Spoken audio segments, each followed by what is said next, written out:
फेसबुकवर नोटा दुप्पट करून देण्याचा आमिष दाखवून मध्य प्रदेशातील एका 22 वर्षीय तरुणाला शेगावात बोलवून त्याचं अपहरण करण्यात आलं आणि मारहाण करण्यात आली।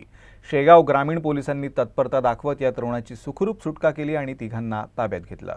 फिर्यादी इंद्रकुमार मुन्नीलाल यादव याला आरोपींनी फेसबुकच्या माध्यमातून चाळ्यात ओढलं। तुम्ही 1 लाख रुपये द्या, त्या बदल्यात आम्ही तुम्हाला 5 लाख रुपये देऊ असं आमिष आरोपींनी इंद्रकुमारला दाखवलं।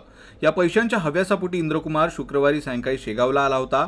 दरम्यान 27 फेब्रुवारीच्या रात्री आरोपी विकास पाटील आणि त्याच्या इतर 3 साथीदारांनी इंद्रकुमारला शेगाव खामगाव रोडवरील चिंचोली शिवारात नेलं।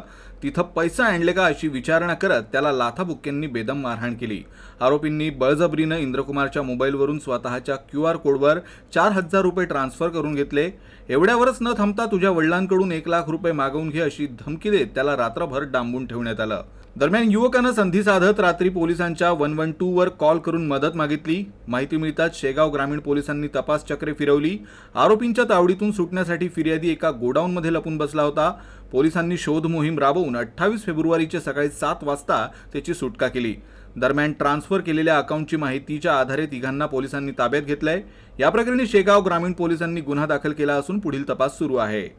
त्याच्या खिशामध्ये असलेले पैसे काढून घेतले, त्याला मारहाण करण्यात आली आणि त्यानंतर त्याला 1 लाख रुपयाची मागणी केली आणि पैसे नाही दिले तर तुला इथेच मारून टाकू असं म्हणून त्याला धमकी दिली।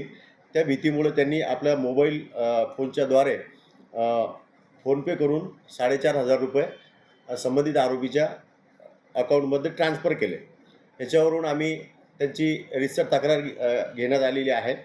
त्यानुसार पोलिसांनी त्वरित कारवाई करून यामधील 3 आरोपींना अटक करण्यात आलेली आहे।